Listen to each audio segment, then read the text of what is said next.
Good evening everyone. Audio video clear है?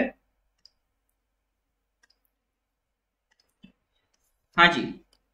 अगस्त 2023 का current affairs हम लोग डिस्कस कर रहे थे, उसी को आगे आज कंटिन्यू करेंगे। Good evening everyone, good evening.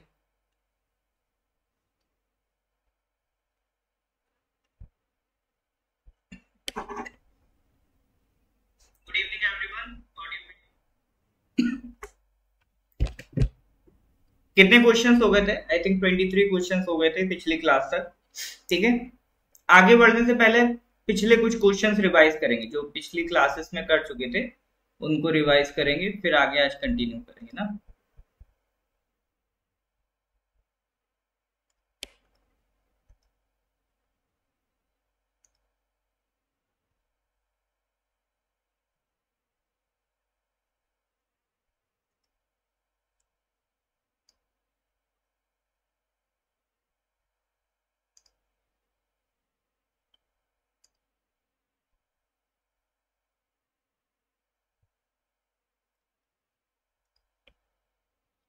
पिछली क्लास में ये क्वेश्चन किया था हिमालयन वल्चर से रिलेटेड।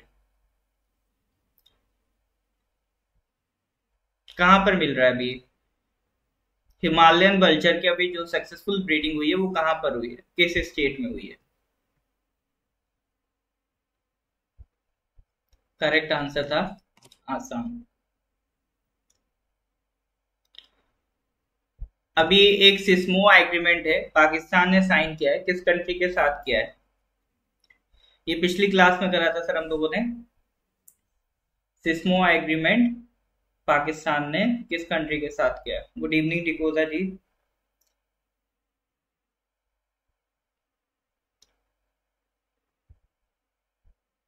हाँ जी, बिल्कुल यूएसए के साथ किया है। और लास्ट क्वेश्चन हम लोगों ने डिजिटल क्रॉप सर्वे से रिलेटेड देखा था, जो 12 स्टेट से रिलेटेड है। ठीक है, तो ये क्वेश्चन नंबर 22 और लास्ट क्वेश्चन आयुष वीजा से रिलेटेड था। तो उसके लिए अभी एक नई कैटेगरी बनाई गई है वीजा की, दैट इज आयुष वीजा। तो इसका क्रिएशन किस मिनिस्ट्री ने नोटिफाई किया था? मिनिस्ट्री ऑफ होम अफेयर्स से। ठीक है, तो पिछली क्लास में हम लोगों ने आयुष वीजा की बात करी थी। तो 23 तक की बात सर पिछली क्लास में कर ली थी, आज उसके आगे कंटिन्यू करेंगे। ठीक है, तो आज का पहला क्वेश्चन ये रहा आपकी स्क्रीन पर। एक ऐप है जिसका नाम है मासी। ठीक है, मासी ऐप, इसकी फुल फॉर्म है monitoring app for seamless inspection, recently seen in news, has been developed by which of the following organisations. तो ये जो मासी ऐप है किस ऑर्गेनाइजेशन ने डेवलप किया? National commission for women, national human rights commission, national minorities commission, या national commission for protection of child rights. देखो, मासी जो एक वर्ड है जो नॉर्थ इंडिया में यूज होता है किसके लिए? जो माँ की सिस्टर होता है ना, माँ सिस्टर, तो उसके लिए जो वर्ड होता है वो मासी यूज होता है नॉर्थ इंडिया में। तो ये मासी ऐप किससे रिलेटेड है? तो ये मदर से ही रिलेटेड कुछ बैठ रहा है। तो क्या लगता है सर, ये क्या होना चाहिए? हाँ, तो चलो, तुक्के आप लोग बहुत अच्छे लगा रहे हैं, बहुत बढ़िया। Correct answer is D, national commission for protection of child rights. तो मासी ऐप किसने बनाया? एनसीपीसीआर ने बनाया, national commission for protection of child Rights. इसका पर्पस क्या है सर ऐप का? देखो, इंडिया में क्या है, बच्चों की देखभाल के लिए चाइल्ड केयर इंस्टीट्यूशंस बनाए गए। ठीक है, अब ये चाइल्ड केयर इंस्टीट्यूशंस कैसा वर्क कर रहे हैं इसका भी तो इंस्पेक्शन करना पड़ेगा ना। इतना बड़ा देश, इतने सारे चाइल्ड केयर इंस्टीट्यूशंस, तो एनसीपीसीआर के लिए बड़ा मुश्किल हो जाता था इन इंस्टीट्यूशंस को इंस्पेक्ट करना। तो इसके लिए क्या करा? इसके लिए उन्होंने एक ऐप बना दिया मासी नाम का, और एक पोर्टल, एक वेबसाइट बना दी मासी नाम से। ठीक है। अब वो ऐप के जरिए, उस पोर्टल के जरिए, उस पोर्टल पे जितने भी चाइल्ड केयर इंस्टीट्यूशन है उनका सारा डेटा उन्हें मिल जाएगा। तो एक सिंगल पोर्टल से वो इस इंस्पेक्शन को पूरा कर सकते हैं। ठीक है। किसने डेवलप किया ये app? National commission for protection of child rights. इस बार develop for synchronous monitoring of the child care institutions and their inspection mechanism across the country. ठीक है। और ये सारा जो काम चल रहा है कि जो भी आपका चाइल्ड केयर इंस्टीट्यूशंस जो इंस्पेक्शन करते हैं उनका मैकेनिज्म क्या होगा, क्या तरीका होगा, ये सब किसमें कवर है? Juvenile justice act 2015। अभी 2021 में इसको अमेंड भी करा गया था, ये कानून लाया गया था 2015 में, जुवेनाइल जस्टिस एक्ट। ठीक है।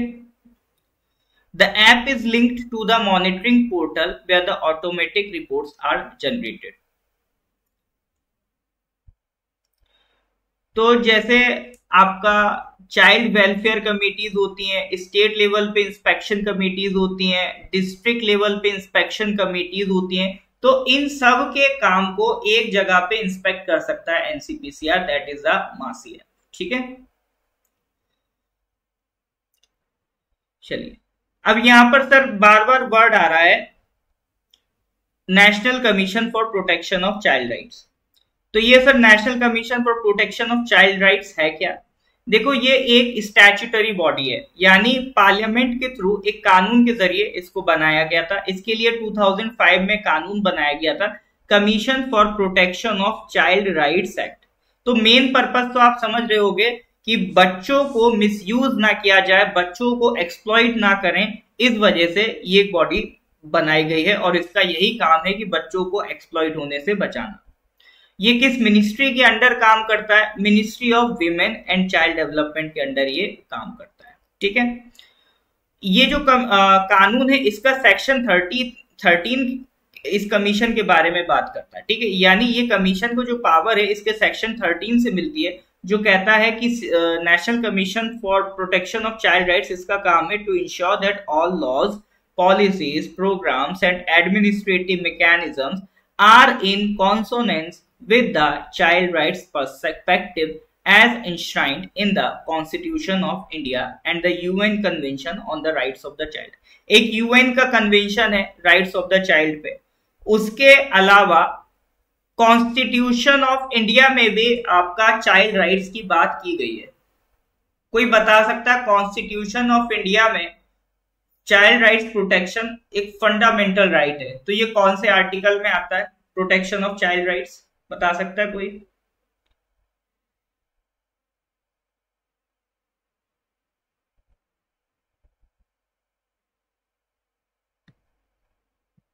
हाँ जी, thank you Chamdu ji for speaking on our behalf.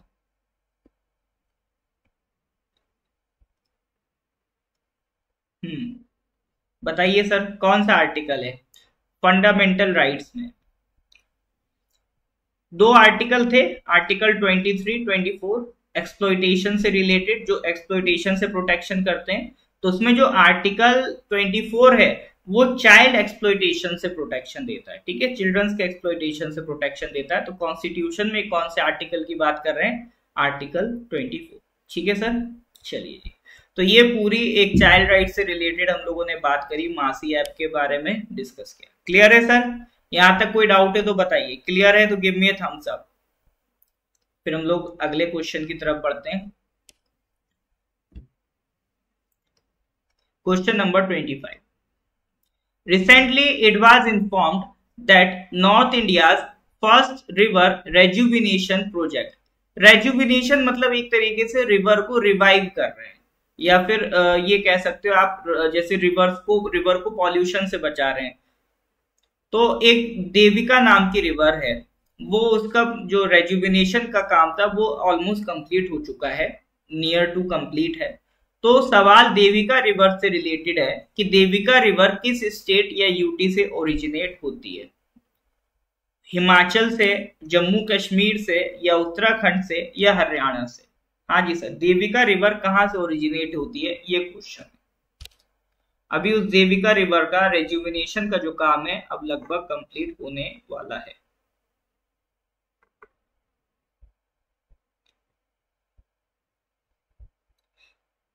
Rejuvenation का अगर मीनिंग बात करें तो रिवाइव, मतलब किसी भी रिवर को रिवाइव करना। जैसे गंगा को रेजुविनेट किया जा रहा है, क्योंकि गंगा का जो एक स्ट्रेच है, खास तौर से ये आप आ जाओ ये कानपुर साइड वाला, तो ये बहुत ज्यादा पॉल्यूटेड है, तो इसको रेजुविनेट किया जा रहा है। ठीक है, तो फिर से ऑप्शन डी, हर बार ऑप्शन डी पे नहीं लगाना होता है तुक्का। ठीक है, तो Devika river correct answer is Jammu and Kashmir. ये रिवर कहां से ओरिजिनेट होती है सर? जम्मू एंड कश्मीर से देविका रिवर ओरिजिनेट होती है। तो ये आपका जम्मू एंड कश्मीर में उधमपुर डिस्ट्रिक्ट है, वहां पर आपका सुधा हिली महादेवी टेम्पल है, वहां से ये रिवर ओरिजिनेट होती है और ये वेस्टर्न पंजाब की तरफ फ्लो करती है, जो कि अब पाकिस्तान में। फिर वहां पर ये किस रिवर से मिलती है? रावी रिवर से मिलती है। तो क्वेश्चन देखो, ये तो बन गया कि देविका रिवर कहां से ओरिजिनेट हो रही है? जम्मू कश्मीर। एक क्वेश्चन ये बन सकता है कि Devika river is a tributary of, Devika river is a tributary of, तो ऑप्शन में दे देगा रावी, चेनाब, ब्यास। ठीक है, तो आपको करेक्ट आंसर पता होना चाहिए, इट इज रावी रिवर। ठीक है, ऑप्शन में दे देगा रावी, दे देगा गंगा, देगा ब्रह्मपुत्रा, दे देगा गोदावरी, दे देगा, तो आपको पता होना चाहिए Devika is the tributary of Ravi river. अब एग्जाम में अगर क्वेश्चन आ गया तो आपको लगेगा ट्रिब्यूटरीज के क्वेश्चन आ रहे तो सारी ट्रिब्यूटरीज रट मारो, उससे कोई फायदा नहीं। क्वेश्चन उसने देविका रिवर पे इसलिए पूछा क्योंकि वो करंट अफेयर्स में मेंशन्ड है। ठीक है, तो इस तरह के भी क्वेश्चंस आपको देखने को मिल जाते हैं कि करंट अफेयर्स में उनसे रिलेटेड कुछ डिस्कशन हुआ तो उसी से रिलेटेड उन्होंने क्वेश्चन बना दिया। जैसे अभी जब यूडीसी का एग्जाम हुआ तब स्वनिधि स्कीम से रिलेटेड एक ऐप बनाई गई है, स्वनिधि की एक ऐप बनाई गई है, वो न्यूज में था। तो क्वेश्चन स्वनिधि ऐप से नहीं पूछा, स्वनिधि से पूछ लिया। ठीक है, यानी करंट अफेयर से इंस्पायर होकर क्वेश्चन बनते हैं, तो क्वेश्चन पूछ लिया स्वनिधि से कि बताओ स्वनिधि स्कीम किसके लिए बनी है, जबकि स्वनिधि स्कीम बहुत पुरानी है। लेकिन अभी न्यूज में चूंकि स्वनिधि ऐप का जिक्र आया था तो उन्होंने स्वनिधि के बारे में पूछ लिया। तो कई बार सवाल स्टैटिक पूछे जाते हैं लेकिन उनका इंस्पिरेशन करंट अफेयर्स ही होता है, वो टॉपिक करंट अफेयर्स में होता है, इसीलिए वो पूछ लिए जाते हैं। ठीक है, इसीलिए करंट अफेयर्स हम लोग पढ़ते हैं ताकि ऐसे जो टॉपिक्स न्यूज में है उससे रिलेटेड चीजों को भी हम डिस्कस करते चले। ठीक है, तो ये एक बहुत ही रिलीजियस सिग्निफिकेंस रखती है देविका रिवर। ठीक है, इसको माना जाता है it is a manifestation of goddess Parvati herself to benefit the people of Mahadir Desha that covers areas between river and Ravi and Chenab. मतलब रावी और चेनाब के बीच का जो एरिया है उसे महादेव देशा भी कहा जाता है। ठीक है, अब अगर हम लोग इस प्रोजेक्ट की बात करें तो it is the part of the national river conservation plan. यहां पर जो घाट हैं देविका रिवर पे उनको सुधारा जा रहा है, जो भी आपका सीवेज ट्रीटमेंट प्लांट है उनका कंस्ट्रक्शन किया जा रहा है, क्रीमेशन घाट डेवलप की जा रही है, प्रोटेक्टिव फेंसिंग और लैंडस्केपिंग प्रोवाइड की जा रही है, छोटे छोटे हाइड्रो पावर प्लांट्स लगाए जा रहे हैं, सोलर पावर प्लांट्स लगाए जा रहे हैं। तो ये सारा काम देविका रिवर में करा गया है in this project. It is a part of national river conservation plan. तो अब सर ये नेशनल रिवर कंजर्वेशन प्लान क्या होता है? देखो, ये प्लान आपका 1995 में लॉन्च हुआ था। It is a centrally funded scheme, central government इस पे पैसा खर्च कर रही है with the goal of preventing river pollution. ठीक है, इसका गोल क्या है? अच्छा, ये सेंट्रली फंडेड है, इसका मतलब पूरा पैसा सेंट्रल गवर्नमेंट खर्च नहीं करेगी, कुछ हिस्सा स्टेट गवर्नमेंट को भी करना पड़ेगा। ठीक है, तो ये नेशनल रिवर कंजर्वेशन प्लान 1995 में बनाया गया था ताकि जो रिवर में पॉल्यूशन हो रहा है उसको रोका जा सके। ठीक है, फिर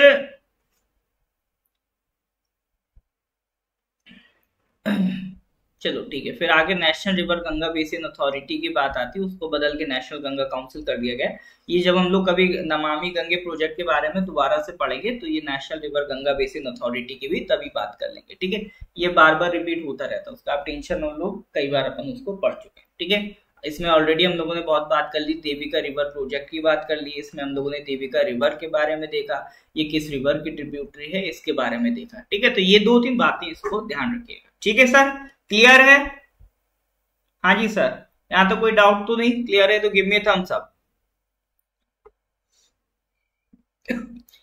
फिर आते हैं सर अगले क्वेश्चन पे, क्वेश्चन नंबर 26।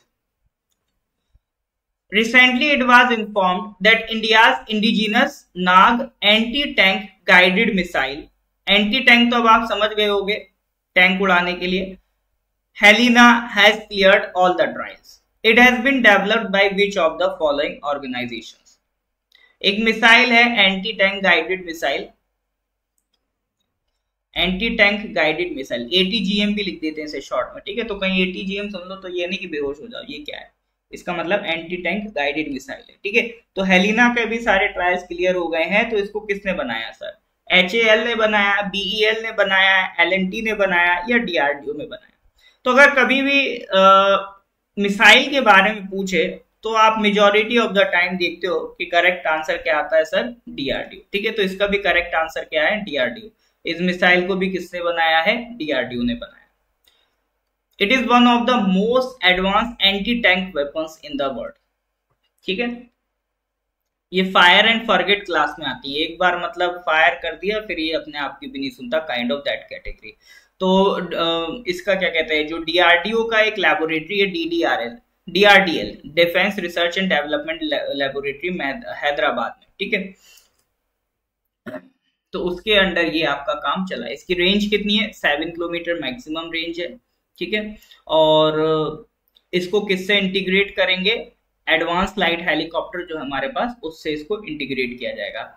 किसी भी वेदर में, डे और नाइट में इसको आप यूज कर सकते हो, और इसको चॉपर्स के साथ भी इंटीग्रेट करा जाएगा, और आर्मी के चॉपर्स भी, एयरफोर्स के चॉपर्स भी, दोनों के साथ इसको इंटीग्रेट करा जाएगा। एयरफोर्स के साथ जब इसे इंटीग्रेट करा जा रहा है तो वो इसको ध्रुव वस्त्र भी कह देते हैं। ठीक है, तो ध्रुव वस्त्र अगर आप नाम सुनो तो इसका मतलब ये हेलिना की बात हो रही है। हेलिना को इंटीग्रेट कर दिया है एयरफोर्स के चॉपर के साथ। ठीक है, दोनों तरह से अटैक कर सकता है, top attack, direct hit. Top attack क्या होता है कि मतलब ये मान लो टैंक है, ये यहाँ से आप फायर कर रहे हो, टॉप अटैक के लिए क्या है, मिसाइल को आपको थोड़ा सा ऊपर उठाना पड़ता है एक एल्टीट्यूड पे, उसके बाद ये इस तरह से फायर करती है। और डायरेक्ट हिट जैसे बंदूक चलती है, ऐसे यहाँ से आपने फायर किया, ये सीधे इस तरह से जाएगी। ठीक है, तो 2 तरह से अटैक होते हैं, टॉप अटैक और डायरेक्ट हिट, ये दोनों ही कर सकता है हेलिना। ठीक है sir, that is all about Helina missile. अब नेक्स्ट आता है सर आपका, और कौन कौन सी एंटी टैंक मिसाइल्स हैं जो आपका DRDO ने बनाई है। ठीक है, तो नाग की बात करें तो ये नाग कैटेगरी में ही हेलिना को बनाया गया। ठीक है, नाग कैटेगरी में ही हेलिना को बनाया गया। उसके अलावा man portable anti tank guided missiles है हमारे पास। एक है संत smart stand of anti tank guided missile, जो Mi-35 हेलीकॉप्टर के साथ इंटीग्रेशन में यूज किया जाएगा। ठीक है, और MBT अर्जुन के साथ यूज करने के लिए एंटी टैंक गाइडेड मिसाइल है। ठीक है,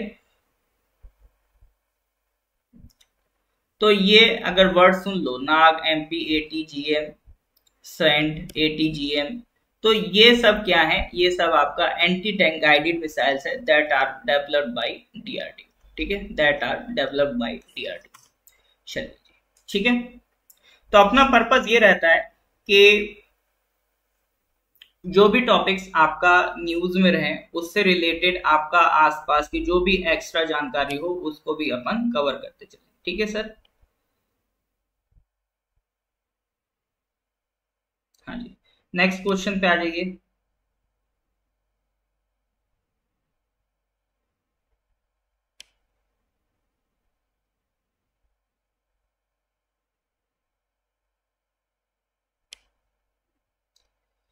भारत डायनेमिक्स का शायद वो था, अमोगा, चेक कर लेना एक बार आप।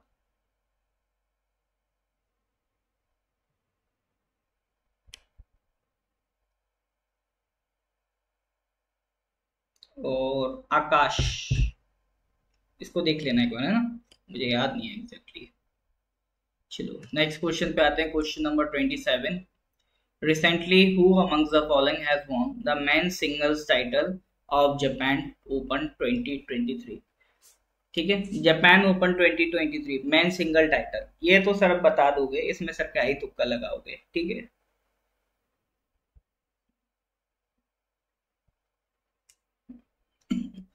ठीक है, इसमें क्या ही तुक्का लगाओगे आप, स्पोर्ट्स में तो आप लोग वैसे ही स्ट्रांग हो, स्पोर्ट्स के सवाल गलत नहीं किए हैं तो इस बार भी मत करना। और स्पोर्ट्स में अगर स्ट्रांग हो तो एग्जाम में बेनिफिट करेगा ये पार्ट। 2 सवाल लगभग आ जाते हैं हर बार स्पोर्ट्स से ऑन एन एवरेज, यूडीसी में तो 5 आ गए थे। लक्ष्य सेन नहीं, लक्ष्य सेन को हराया है, लक्ष्य सेन फाइनल तक गए थे। Correct answer is Viktor Axelsen. ठीक है, सॉरी लक्ष्य सेन को नहीं हराया, हाँ इंडोनेशियन स्टार जोनाथन क्रिस्टी को हराया। ठीक है, correct answer is Viktor Axelsen. चलिए नेक्स्ट क्वेश्चन पे आते हैं, question number 28। Which of the following organizations has unveiled artificial intelligence machine learning technology based finger minutia record finger image record modality? ठीक है, देखो आर्टिफिशियल इंटेलिजेंस और machine learning का use करके एक टेक्नोलॉजी बनाई गई है जिसे कहते हैं FMR FIR, मतलब finger minutiae record finger image record. ठीक है, इस टेक्नोलॉजी का नाम है finger minutiae record finger image record. Minutiae कहते हैं एक छोटे से हिस्से को, एक छोटे से हिस्से को मिन्यूशिया कहते हैं जनरली। ठीक है, अभी हम समझेंगे ये कहना क्या चाह रहे हैं। तो ये टेक्नोलॉजी कौन यूज कर रहा है, RBI, NPCI, UIDAI या फिर CDOT? हाँ जी, ये टेक्नोलॉजी सर आपका किसने अभी अनवील की है, ये अनवील की है UIDAI ने। देखो इसका पर्पस क्या है, फिंगर मिनिशिया रिकॉर्ड या फिंगर इमेज रिकॉर्ड का पर्पस क्या है, तो इसकी प्रॉब्लम समझ लो। प्रॉब्लम क्या आ रही थी, प्रॉब्लम ये आ रही थी, आपने देखा होगा कि फिंगरप्रिंट से आजकल एक सिस्टम चला है, NPCI ने बनाया, आधार इनेबल्ड पेमेंट सिस्टम। ठीक है, आधार इनेबल्ड पेमेंट सिस्टम में क्या होता है, आप अपने फिंगरप्रिंट के जरिए अपना आधार कार्ड की वेरिफिकेशन करा के कहीं से भी पेमेंट कर सकते हो। ठीक है, ये आधार इनेबल्ड पेमेंट सिस्टम का फायदा है। तो इसमें आपका फिंगरप्रिंट का यूज होता है। तो दिक्कत क्या आ रही है, आजकल टेक्नोलॉजी के मार्केट में इतने ज्यादा स्कैम है, इतने ज्यादा फ्रॉड हैं, वो कहीं ना कहीं से आपका फिंगरप्रिंट की क्लोनिंग करा लेंगे, उसका कॉपी करा लेंगे और आपके फिंगरप्रिंट का यूज करके आपका पेमेंट सिस्टम को वो यूज कर सकते हैं। तो इस तरह के स्कैम को रोकने के लिए जो UIDAI है वो फिंगर मिन्यूशिया रिकॉर्ड या फिंगर इमेज रिकॉर्ड को लेके आया है। फिंगर मिन्यूशिया क्या होता है, जैसे जो हमारा फिंगरप्रिंट होता है ना, तो फिंगरप्रिंट में भी बहुत सारे पार्ट्स होते हैं। तो मिन्यूशिया मतलब एक छोटा सा पार्ट एक होता है फिंगरप्रिंट में, उसे मिन्यूशिया कहते हैं। ठीक है, तो उसको भी रिकॉर्ड करेगा अब आपका ये ऐप। ठीक है, ये जो सिस्टम है, जब भी पेमेंट आप करने जाओगे तो ये छोटे छोटे लेवल का जो मिन्यूशिया है उसे भी रिकॉर्ड करेगा, जिससे क्लोनिंग में काफी जो क्लोनिंग करते हैं वो उस चीज को कॉपी नहीं कर पाएंगे। दूसरा, ये चेक करेगा, जैसे अब हाइब्रिड ऑथेंटिकेशन की बात करेगा ये। ठीक है, इसमें फिंगर मिन्यूशिया और फिंगर इमेज दोनों को यूज किया जाएगा। ठीक है, यानी पहले क्या यूज होता था, फिंगर इमेज यूज होता था, आपका जो पैटर्न है वो अगर मैच कर गया तो ठीक है। अब लेकिन ये पैटर्न के साथ साथ उसका जो छोटा छोटा सा हिस्सा है उसको भी मैच करेगा, अगर वो मैच करता है तभी ये आपका पेमेंट करवा पाएगा। लाइवनेस डिटेक्शन करेगा ये, जैसे अगर दो तरह से आप फिंगरप्रिंट यूज कर सकते हैं, एक तो वाकई में आप अपना फिंगर लगाओ तो वो लाइव फिंगरप्रिंट है, या फिर आपने अपना एक फिंगरप्रिंट रिकॉर्ड करके रख लिया, आप उसको यूज कर रहे हो। जो क्लोनिंग करेगा आपके फिंगरप्रिंट की, वो क्या करेगा, आपके फिंगरप्रिंट की कॉपी बना के रख लेगा, उसे यूज करने की कोशिश करेगा। तो ये ऐप इतना काबिल है कि जो फर्क बता पाता है कि ये जो फिंगरप्रिंट लगाया जा रहा है ये लाइव है या रिकॉर्डेड है। ठीक है, तो ये फिंगरप्रिंट लाइव है या नहीं ये बताने की काबिलियत रखता है ये ऐप।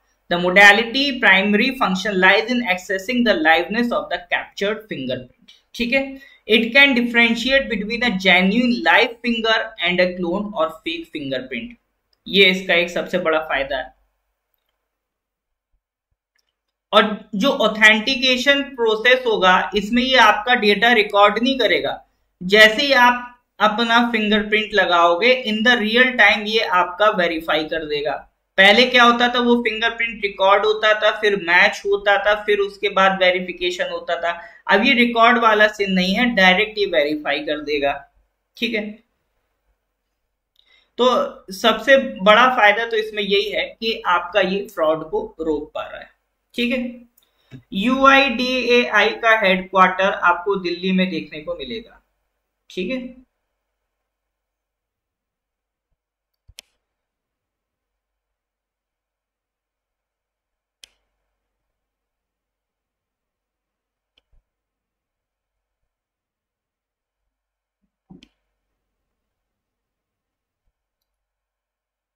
UIDAI,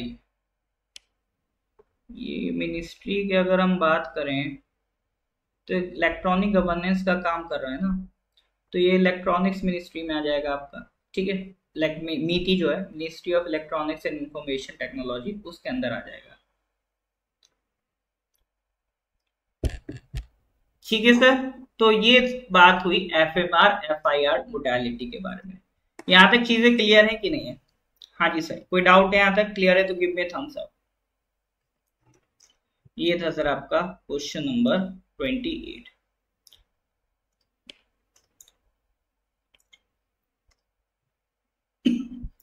क्वेश्चन नंबर 29 पे आ जाइए सर। एक स्कीम आई है, Naya Savera scheme, free coaching and allied scheme, recently seen in news, is implemented by which of the following ministries? बताइए सर।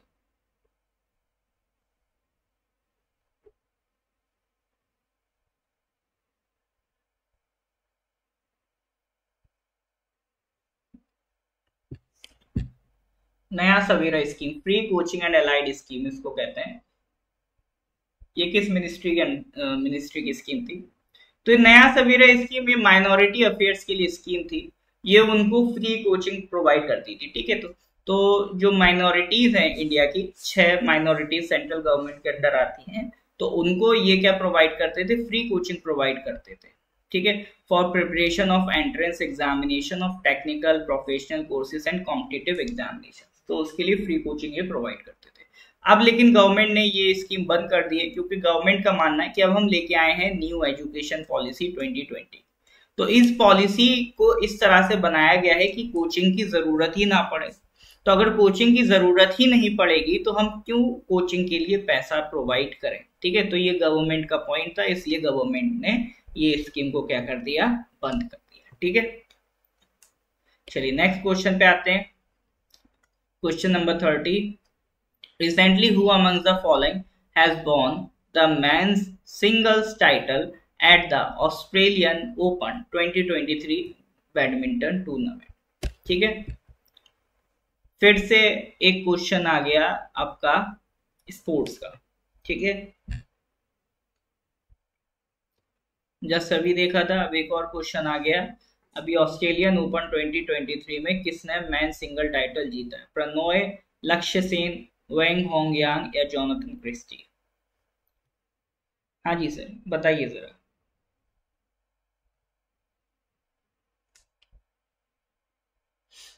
आप लोगों में से फर्स्ट क्लास है क्या आज किसी का?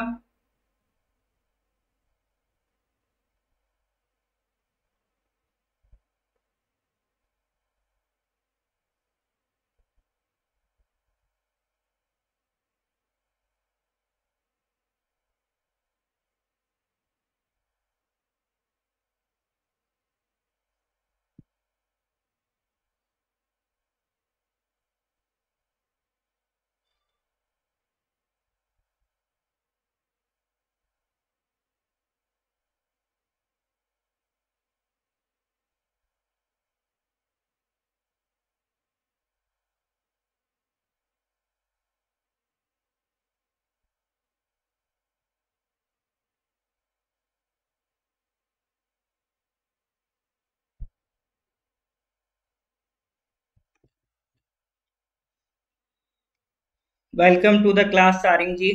ठीक है, हाँ ओपन बहुत होते हैं, और ये ओपन पूछे बहुत जाते हैं आपको एग्जाम में, ठीक है, तो सारे ओपन पढ़ना आपके लिए इम्पोर्टेंट है ना। सब ओपन है, सब open, Korea, Japan, Italy, France, Wimbledon, तो बहुत ओपन है, बात सही है। कभी कभी मुझे भी लगता है, लेकिन क्या करें, एग्जाम में पूछता है तो क्वेश्चन डालने पड़ते हैं ना। तो तारिंग जी ये आपका, चलो पहले आंसर बता देता हूँ इसका। करेक्ट आंसर इज वेंग होंगिया। करेक्ट आंसर इज वेंग होंगिया। ठीक है, चलो नेक्स्ट क्वेश्चन बताओ, क्वेश्चन नंबर 31। अब ये इन्फॉर्म किया गया था कि एक मॉन्यूमेंट है कुट्टी कनम पैलेस, कुट्टी कनम पैलेस को एक हिस्टोरिकल मोमेंट डिक्लेयर किया जाएगा, तो ये किस स्टेट में? नाम से तो लग रहा है सर साउथ इंडियन स्टेट होगा, तो लेकिन ऑप्शन में भी सब साउथ इंडियन है, तमिलनाडु, केरला, तेलंगाना है ना, बताओ कौन सा होगा। हाँ, तो ये सर आपका जो करंट अफेयर्स क्लास है, ये कंटिन्यूअस क्लास है, ये आपका एग्जाम हो ना हो ये तो चलता ही रहेगा, ठीक है। तो इसमें अब जो आप लोग एग्जाम देंगे, ये सितंबर तो अब आ ही गया, नवंबर का जो एग्जाम होगा तो उसके लिए मई 2023 से आप स्टार्ट करेंगे करंट अफेयर्स पढ़ना, ठीक है। चलिए, सारा लिंक आपके ऐप में डाल दिया गया है, वो ऐप कह रहा हूँ वो, एक मिनट।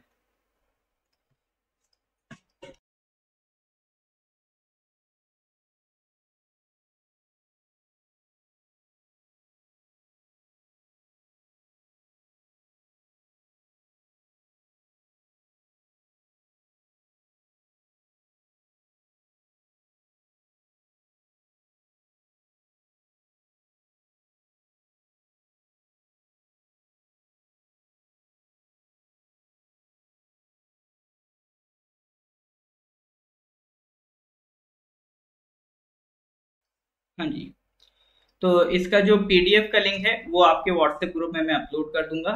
फिर भी किसी को दिक्कत हो पीडीएफ लिंक ढूंढने में तो मेरे को व्हाट्सएप कर देना, ठीक है।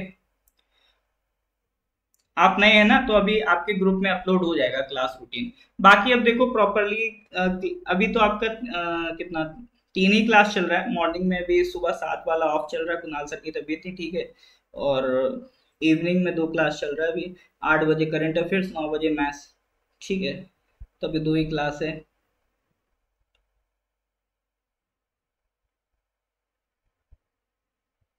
बाकी अब नेक्स्ट वीक से प्रॉपर आपका क्लासेस स्टार्ट होगा, तो उसका फिर आपको संडे तक शेड्यूल बना के दे दिया जाएगा, ठीक है। चलो, तो कुट्टी कनम पैलेस की अगर हम लोग बात करें, तो Kuttikkanam palace is in Kerala. 130 year old palace है ये। किसने बनाया था? माची कोटाराम ने बनाया था, 1890 के अराउंड ये बनाया गया था, ठीक है। पहले यहाँ पे जो ट्रैवनकोर प्रिंस, केरला वाला जो आज का एरिया है, ये किसके अंडर आता था? पहले ट्रैवनकोर के अंदर आता था। ट्रैवनकोर क्या था? एक प्रिंसली स्टेट रहा है, ठीक है। तो इसमें आपके एक राजा थे, मूलम थिरुमल, मूलम थिरुनल रामावर्मा, जिनका रूल चला था 1885 से 1924, उनकी उस दौरान ये बनाया गया था, ठीक है। जो ब्रिटिश प्लांटर जेडी मुनरो था, उसने ये कंस्ट्रक्शन इसका सुपरवाइज किया था। तो वहां की जो ट्रैवनकोर की जो रॉयल फैमिली थी, उनका ये समर पैलेस हुआ करता था, ठीक है। तो अब इसको एएसआई कंजर्व करेगा, इसको ये अब क्या डिक्लेयर कर रहे हैं? हिस्टोरिकल मॉन्यूमेंट डिक्लेयर कर रहे हैं, ठीक है। चलिए नेक्स्ट क्वेश्चन पे आते हैं, question number 32। Who amongst the following has become the first individual to win the world title gold medal for India in the World Archery Championship? World title मतलब गोल्ड मेडल इंडिया के लिए जीता है, इनमें से फर्स्ट पर्सन कौन सा है? वर्ल्ड आर्करी चैंपियनशिप 2023 बर्लिन में, इसकी शायद हम लोग पहले भी बात कर चुके हैं, ठीक है। ये क्वेश्चन पहले भी डिस्कस किया था।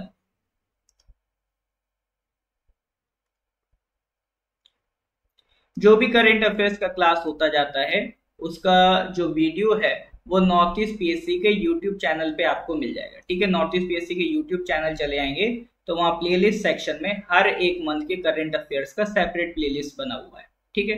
तो वहाँ हर एक मंथ के करंट अफेयर्स का आपका जो रिकॉर्डेड लेक्चर है वहां पर आपको अवेलेबल हो जाएगा, ठीक है सर। और पीडीएफ के लिए मैं गूगल ड्राइव का लिंक शेयर कर देता हूँ, वहां से आप पीडीएफ डाउनलोड कर सकते हैं। हाँ, तो अभी गोल्ड मेडल किसने जीता है वर्ल्ड आर्चरी चैंपियनशिप में? Correct answer is Aditi Swami becomes first Indian to clinch individuals world title at world archery championship. ये पीआईबी का स्क्रीनशॉट है, सॉरी पीआईबी का नहीं है, जो न्यूज ईयर है उसका है। चलिए नेक्स्ट क्वेश्चन पे आते हैं, question number 33। Recently union cabinet has approved 1.39 lakh crore for the modernisation of Bharat net project. देखो भारत नेट प्रोजेक्ट थोड़ा सा पुराना प्रोजेक्ट है, ये भी चलता आ रहा है कई सालों से। इसको मॉडर्नाइज करने के लिए सरकार ने अप्रूव किया है 1.39 लाख करोड़ का बजट। तो इसको इम्प्लीमेंट कौन कर रहा है? Bharat Broadband Network Limited, Reliance, Bharti Airtel या वोडाफोन? हाँ जी, भारत नेट प्रोजेक्ट को कौन आपका इम्प्लीमेंट कर रहा है, बताइए सर।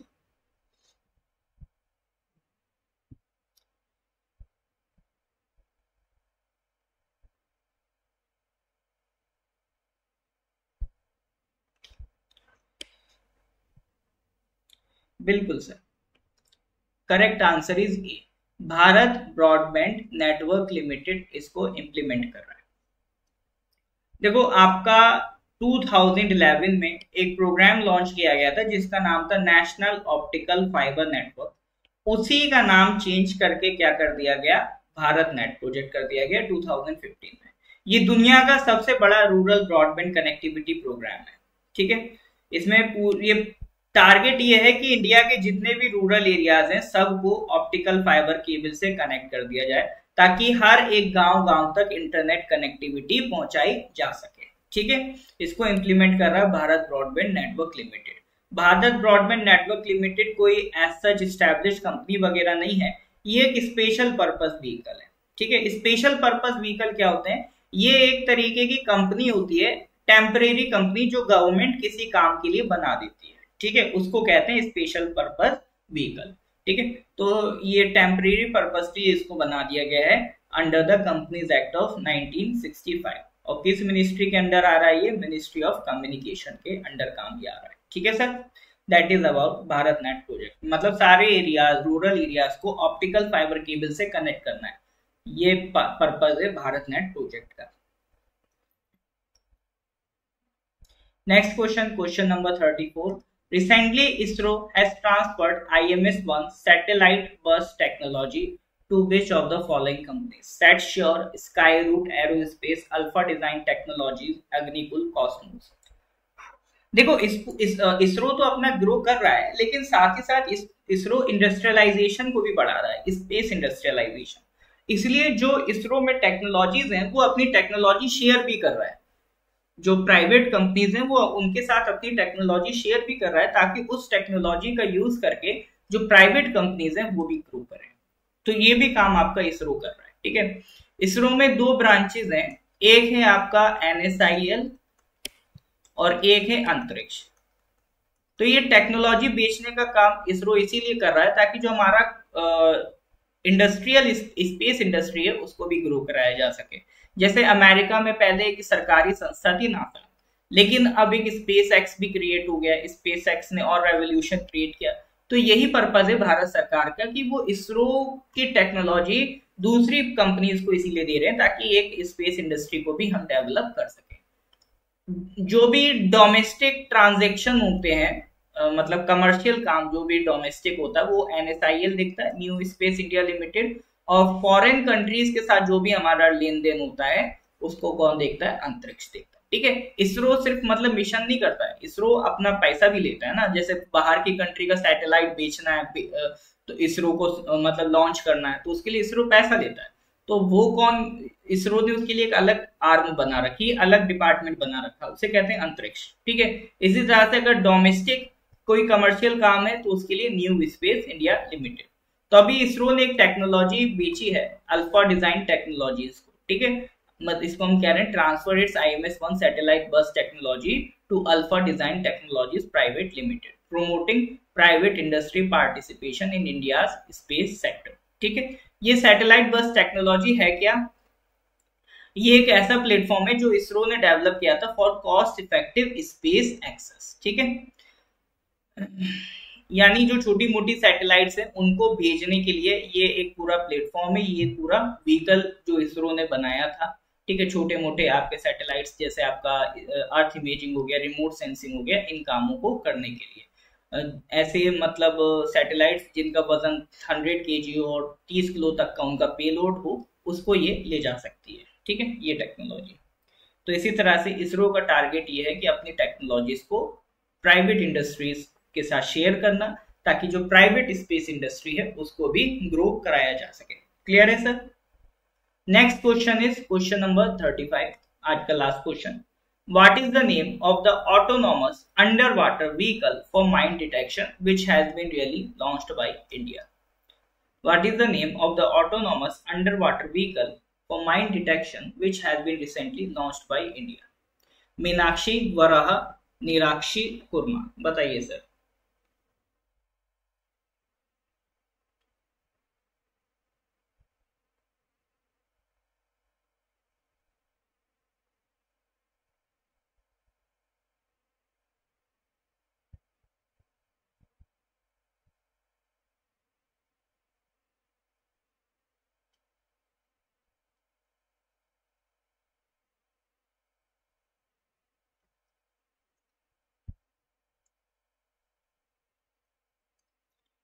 एक ऑटोनॉमस मतलब वो अपने आप काम करता है, उसको ऑपरेट करने की जरूरत नहीं पड़ती है।